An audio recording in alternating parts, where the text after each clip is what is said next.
मौनी अमावस्या के दिन बन रहा शुभ योग, जानिए स्नान दान और पूजा का महत्व। हिंदू पंचांग के अनुसार मौनी अमावस्या तिथि का आरंभ 9 फरवरी को सुबह 8:02 पर होगा और ये 10 फरवरी को सुबह 4:28 तक रहेगी। इसलिए मौनी अमावस्या का स्नान और दान 9 फरवरी को होगा। मौनी अमावस्या यानी कि मौन रहकर ईश्वर की साधना करने का अवसर। इस तिथि को मौन एवं संयम की साधना, स्वर्ग एवं मोक्ष देने वाली मानी गई है। शास्त्रों में मौनी अमावस्या पर मौन रखने का विधान बताया गया है। यदि किसी व्यक्ति के लिए मौन रखना संभव नहीं हो तो वह अपने विचारों को शुद्ध रखें, मन में किसी तरह की कुटिलता नहीं आने दें। आध्यात्मिक उन्नति के लिए भी वाणी का शुद्ध और सरल होना अति आवश्यक है। मौनी अमावस्या का धर्म शास्त्रों में बहुत ही खास महत्व माना गया है। इस दिन व्रत रखकर भगवान की पूजा पाठ में मन लगाना चाहिए। संभव हो सके तो इस दिन गंगा में स्नान जरूर करना चाहिए।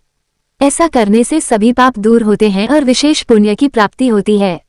मौनी अमावस्या के महत्व को इस तरह भी परिभाषित कर सकते हैं कि ध्वनि सतह पर होती है और मौन भीतर होता है, अंतर में। इसलिए सभी प्रकार की ध्वनियों से परे जाकर अंतर यानी शून्य में उतरने की क्रिया मौन कहलाती है। तात्पर्य ये कि यदि सृष्टि का अंश यानी मनुष्य सृष्टि के स्रोत यानी शून्य में रूपांतरित होने की कोशिश करे तब मौन घटित होता है। यही कारण है कि जब कोई साधक मौन की साधना करता है तो वह अपने आसपास ही नहीं बल्कि सृष्टि में मौजूद तमाम ध्वनियों से परे पहुंचने की कोशिश करता है, क्योंकि ध्वनियों से परे पहुंचे बिना मौन हुआ ही नहीं जा सकता। अध्यात्म जगत में मौन का सदा से ही अत्यंत महत्वपूर्ण स्थान रहा है, क्योंकि अध्यात्म के शिखर को छूने में इस मौन का प्रमुख योगदान होता है। इसलिए हमारी संस्कृति में मौन को किसी भी व्यक्ति के लिए आध्यात्मिक शिखर तक पहुंचने का एक सटीक एवं शाश्वत माध्यम माना गया है। यही कारण है कि हमारे तमाम ऋषि मुनियों और साधु संतों ने मौन को अपनी आध्यात्मिक साधना का एक महत्वपूर्ण अंग बनाया, इसे प्रतिष्ठित किया। मौनी अमावस्या के दिन भगवान श्रीहरि विष्णु एवं भगवान शिव की पूजा का विधान है। इस दिन सूर्यदेव को अर्घ्य देने से भक्त के जीवन में तेज, ऊर्जा और सकारात्मकता का संचार होता है, जबकि गंगा स्नान करने से अश्वमेध यज्ञ करने के समान फल मिलता है। वहीं पितरों का तर्पण करने से उन्हें मोक्ष की प्राप्ति होती है और वे प्रसन्न होकर आशीर्वाद देते हैं।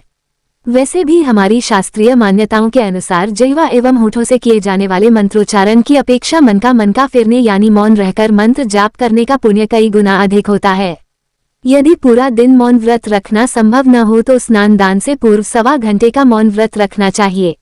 यदि यह भी संभव न हो तो कम से कम कटु शब्द बोलने से बचना चाहिए और जिनके लिए मौनी अमावस्या का व्रत रखना संभव ही न हो उन्हें इस दिन मीठा भोजन करना चाहिए। इस दिन भगवान शिव और भगवान विष्णु का पूजन करना बेहद शुभ होता है। पितरों का आशीर्वाद पाने के लिए इस दिन को बेहद खास माना गया है। मौनी अमावस्या के दिन सबसे शुभ माना जाने वाला सर्वार्थ सिद्धि योग भी बना है। इस दिन सर्वार्थ सिद्धि योग सुबह 7:05 से लेकर रात को 11:29 पर समाप्त होगा। इस शुभ योग में मौनी अमावस्या का व्रत करने से आपके पूर्वज प्रसन्न होकर आपको जीवन में सफल और संपन्न होने का आशीर्वाद देते हैं। पूजन विधि। मौनी अमावस्या के दिन सुबह सर्वप्रथम व्रत का संकल्प ले, फिर नदी, सरोवर, पवित्र कुंड या घर के जलपात्र के जल को माथे से लगाकर प्रणाम करने के बाद ही स्नान करें। तत्पश्चात पात्र में जल और काले तिल लेकर सूर्यदेव को अर्घ्य दें। उसके बाद पीले फूल, केसर, चंदन, घी के दीपक और प्रसाद स्वरूप पीले के मिष्ठान से पूजन करें। इस अवसर पर श्री विष्णु चालीसा का पाठ कर भगवान श्रीहरि एवं भगवान शिव की आरती करें।